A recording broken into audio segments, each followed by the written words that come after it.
네, 일단은 첫 번째로 할 얘기는 일론 머스크랑 트위터 관련된 얘기인데 지금 언론에서 정말 거의 물어뜯다시피 트위터랑 일론 머스크를 지금 물고 늘어뜯고 있잖아요. 그러면 많은 사람들이 이렇게 궁금해 할 거예요. 일론 머스크가 지금 이렇게까지 욕을 먹으면서도 굳이 트위터를 인수를 해야 되나? 그럼 왜 그렇게까지 트위터 인수에 사활을 거는 걸까? 그런 생각을 많이들 하실 거잖아요.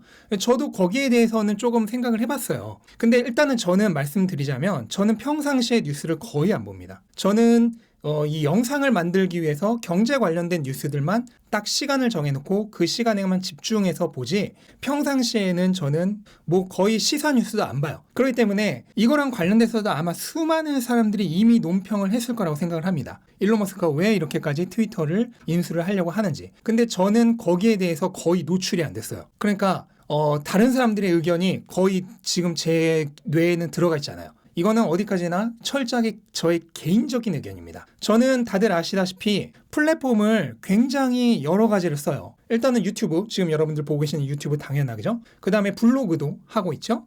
그리고 트위터도 하고 있고, 그 다음 요즘 이제 좀 쉬고 있지만 인스타도 2023년부터는 조금 다시 시작을 해볼 예정이에요. 그래서 이제 유명하다는 플랫폼은 저는 다 이용을 하고 있어요. 그래서 이렇게 플랫폼을 사용하다 보면은 강력하게 느끼는 점이 있는데 뭐냐면 이 플랫폼을 가지고 있다는 거, 그리고 그 플랫폼 안에서 어느 정도의 그 쉐어, 그러니까 그 영향력의 지분을 가지고 있다는 게 엄청난 힘입니다. 엄청난 파워예요. 지금 여러분들이 저의 이 말을 듣는 것도 제가 그래도 유튜브에서 어느 정도 약간이지만 구독자가 어느 정도 있기 때문에 지금 이렇게 들으시는 거잖아요. 이게 플랫폼 안에서 영향력을 가진다는 게 엄청난 힘인데 만약에 이 플랫폼 자체를 소유해 버린다면 그거는 정말 상상을 초월할 정도의 영향력을 가지는 거예요. 그냥 일개 개인도 뭐 구독자가 100만 명 넘는다 이렇게 된다면은 그거 자체로도 거의 뭐 그냥 개인이 방송국이 되는 수준이잖아요. 그런데 만약에 그 플랫폼을 통째로 소유한다고 생각해봐. 그 영향력은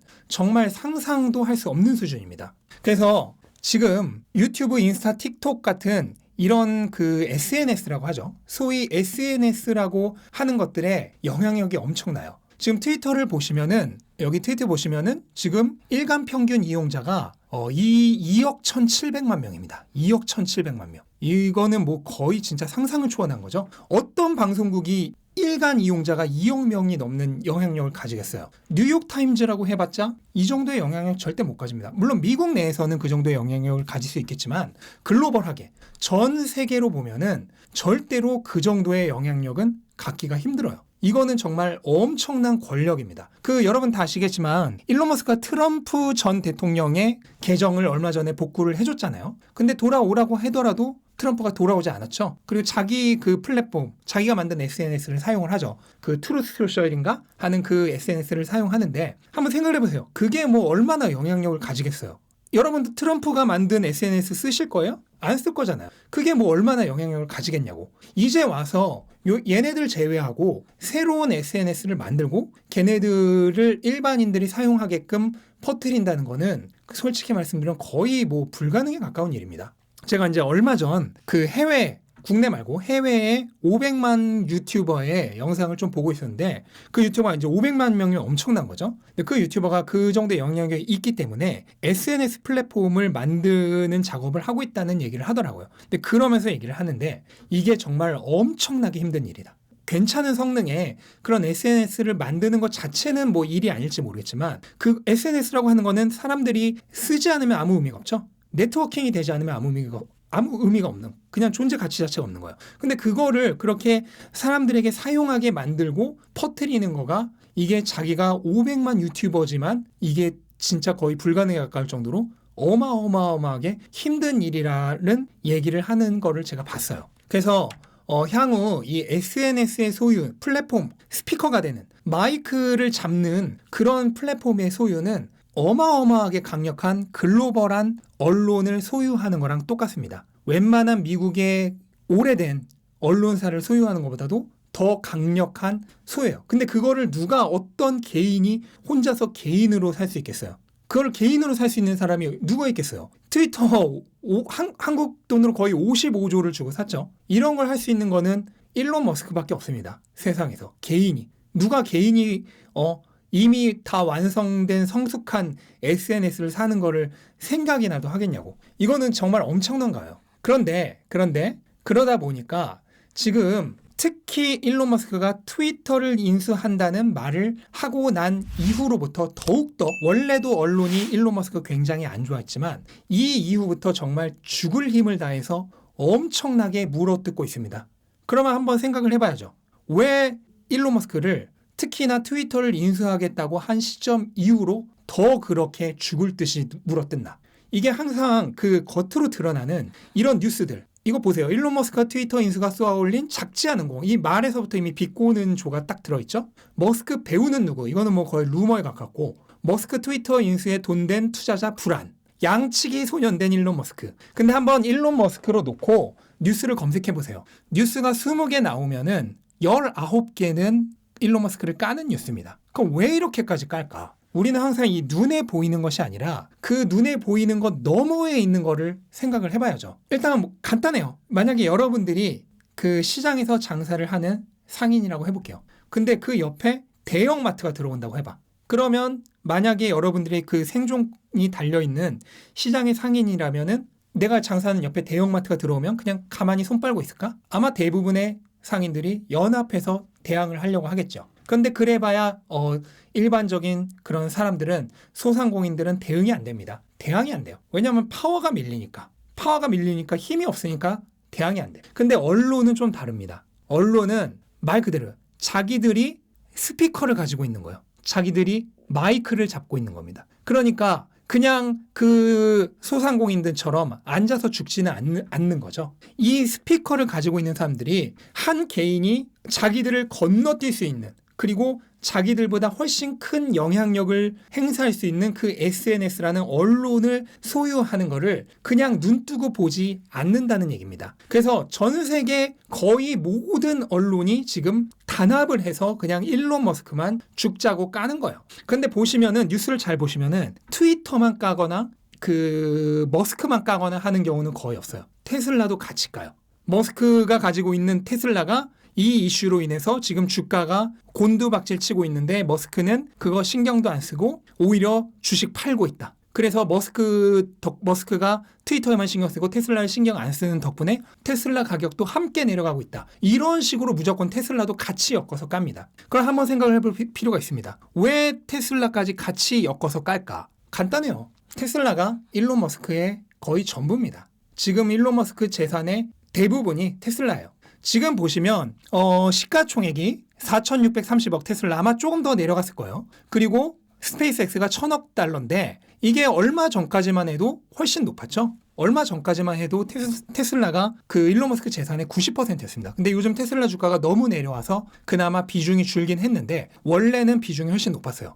그러니까 테슬라만 까서 테슬라와 일론 머스크를 엮어서 대중들의 신뢰를 떨어뜨리고 테슬라 주가를 하락시키고 사람들을 공황 상태로 만들고 패닉세를 시키게 만들면은, 한마디로 테슬라만 무너뜨리면은 머스크는 그냥 자동으로 무너진다. 그리고 트위터도 무너진다. 광고 빠지고 더 이상 수익 안 나면 뭐 테슬라 그럼 주식 더 팔아서 트위터 메꿀 거예요. 그렇게 되면 뭐 둘 다 무너질 수도 있는 거고. 그러니까 머스크랑 테슬라를 엮어서 죽어라 까서 대중들로 하여금 머스크에 대한 비호감도를 올리고 테슬라 주가를 내리면은 머스크는 그냥 무너진다라고 생각을 하고 있는 거예요. 그래서 이렇게 죽자고 모든 언론이 단합해서 지금 머스크를 까고 있고 테슬라를 같이 엮어서 까고 있는 겁니다. 지금 보시면은 그 테슬라의 경우는 다른 자동차 회사들과는 다르게 예산에 광고비 편성을 안 해요. 이게 아마 2021년 자료이기 때문에 2022년은 제가 정확히는 모르겠는데 조금 더 생겼을 수는 있어요. 그리고 제가 알기로는 중국에서는 그 광고 편성을 하고 있는 걸로 알거든요. 그렇기 때문에 아마 지금은 조금 올라갔긴 했을 건데, 근데 하여간 기본적으로 일론 머스크는 그 기존 언론들의 광고를, 그러니까 한마디로 언론사에게 돈을 안 줘요. 광고주가 아니라고, 일론 머스크는. 언론사 입장에서 보면은 일론 머스크는 트위터라는 대형 언론 기관, SNS를 소유하려고 하는 대형 마트 같은 그런 악일 뿐이지 자기들에게는 돈 한 푼도 안 주는 쩐주가 아닌 거예요. 광고주가 아닌 거야. 그리고 또 일론 머스크와 테슬라는 그러면 어떻게 광고를 하느냐? 이게 보시면은 지금 테슬라의 트위터 팔로우입니다. 다른 회사들보다 압도적으로 많은 거 알 수 있죠? 테슬라와 일론 머스크는 그 일론 머스크라고 하는 굉장히 강력한 영향력 있는 그 절대적인 캐릭터를 통해서 팬심을 이용해서 지금 어떻게 보면 그 광고를 하지 않고 간접적인 광고를 하고 있는 거예요. 그러면 그 얘기는 반대로 얘기해서 그 일반 언론에 돈을 써서 광고를 하지 않고 일론 머스크의 호감, 팬심을 이용해서 광고를 한다는 얘기는 일론 머스크에 대한 대중의 인식을 부정적인 것으로 바꿔놓으면은 그냥 무너진다 라고 하는 것을 아는 겁니다. 그 약점을 정확하게 알고 있는 거예요. 얼마 전에 머스크가 트위터가 테슬라에게 결과적으로는 이익이 될 거라고 했습니다. 그게 무슨 뜻일까요? 그게 바로 앞에서 설명한 그 얘기입니다. 트위터를 소유한다는 것은 세상에서 가장 영향력 있는 언론을 소유하는 것과 같고 거기서 일론 머스크가 또 가장 영향력 있는 인플루언서 중에 한 명이죠. 일론 머스크 본인 자신이 그걸 통해서 팬심을 더 키우고 테슬라의 호감을 갖는 사람들을 더 키우면 광고비 사용하는 거 없이 훨씬 더 효율적인 광고를 할 수 있기 때문에 그거를 노리고 그런 말을 한 겁니다. 하지만 언론은 그 약점을 반대로 이용해서 대중들의 호감도를 오히려 비호감으로 바꾸는 작업을 하고 있는 거죠. 안 좋은 뉴스를 모든 언론이 단합해서 계속 내면은 그 안 좋은 뉴스에 계속 노출이 되다 보면 일반적인 대중은 안 좋은 이미지를 가질 수밖에 없어요. 일반인들이 과연 하루에 20개 보는 10개 보는 일론 머스크 관련 뉴스 중에서 9.9개가 일론 머스크를 굉장히 악인처럼 묘사하는 뉴스인데 그런 뉴스에 지속적으로 노출이 되고 있는 과정 중에서 일론 머스크에 대한 호감을 가질 수 있을까요? 일론 머스크에 대한 호감이 비호감으로 안 바뀔까요? 절대 그렇지 않습니다. 바뀔 수밖에 없어요. 계속 노출되면. 그리고 막상 그거를 안다고 하더라도 그러니까 이해를 한다고 하더라도 주가가 계속 떨어지는데 테슬라에 투자하는 사람들이 과연 그거를 이해해 줄까? 이해를 못 하겠죠. 설사 머리로는 이해를 한다고 하더라도 가슴으로 이해를 하지 못할 겁니다. 그렇잖아요. 이거는 저도 아주 공감하는 바입니다. 머리로는 이해할 수 있어요. 하지만 내가 투자를 했는데 주가가 계속 떨어져. 근데 그거를 심정적으로 이해가 되냐고. 안 되지. 이거는 나쁜 게 아니에요. 누구나 그럴 수 있습니다. 당연히. 내 돈이 들어가 있고 그게 계속 떨어지는데 그걸 심정적으로 머리로는 이해를 하더라도 심정적으로 이해가 되겠냐고. 안 되잖아요. 그래서 언론은 그거를 정확하게 노리고 있는 겁니다. 정확하게 노리고 있는 거예요. 근데 이제부터는 어떻게 보면은 저의 개인적인 생각이 될 건데요. 결과적으로 이거는 그 일론 머스크 입장에서는 소모적인 전쟁이 될 수밖에 없어요. 그러니까 일론 머스크의 그 뜻은 알겠어. 일론 머스크의 그 원대한 계획은 알겠는데 결과적으로 이거 굉장히 힘들고 소모적인 싸움이 됩니다. 그리고 그 싸움에서 가장 손해를 보는 거는 언론이 아니라 일론 머스크예요. 언론은 그것 때문에 일론 머스크의 이미지가 나빠지면은 그래서 일론 머스크가 망하면 좋은 거고 어차피 자기들한테 돈 한 푼 안 주는 사람이니까. 하지만 그렇지 않다고 하더라도 그 뉴스가 화제가 돼서 사람들이 많이 읽으면 어차피 돈이 되기 때문에 상관이 없어요. 일반 언론은 그 뉴스가 그냥 많이 읽히기만 하면 돈이 되기 때문에 그걸로 일론 머스크가 망하든 말건 상관이 없다고. 망하면 더 좋은 거고. 이해가 되시죠? 그래서 결과적으로 굉장히 괴롭고 힘든 싸움일 겁니다. 그래서 저는 일론 머스크가 워낙 원대한 계획을 가지고 있는 사람이잖아요. 인류를 화성에 보내고 이제 내년이면은 달에도 보낼 예정이죠. 그런 원대한 계획을 가지고 있고 땅굴을 파서 교통체증을 해소하고 인간의 뇌에 칩을 심어서 장애를 없애고 이런 엄청난 그 원대한 계획을 가지고 있는 사람이 이렇게 언론과 굳이 소모전을 할 필요가 있을까? 조금 더 잘하는 것에 집중하는 것이 맞지 않을까 하는 좀 개인적인 이런 결론을 내렸고 일론 머스크는 당연히 훨씬 더 원대한 계획을 가지고 있겠죠. 다만 그 과정에서 많은 불안과 퍼드와 고통이 수반이 될 거다. 그래서 중간에 떨어져 나가는 사람들이 많이 있을 거다. 결과적으로 많은 사람들이 힘들어질 거다라는 그게 저의 앞으로의 전망입니다. 일단 현재까지 그렇고 다만 이제 일론 머스크가 지금 어느 정도는 그런 문제를 인식을 하고 지금 좀 손을 떼려고 하고 있죠. 그 트위터도 CEO를 찾으면은 그 경영은 맡길 예정이고 일론 머스크가 경영에서만 손을 떼더라도 분명히 이전보다는 조금 더 그런 좀 노이즈가 줄어들 것으로 예상은 합니다.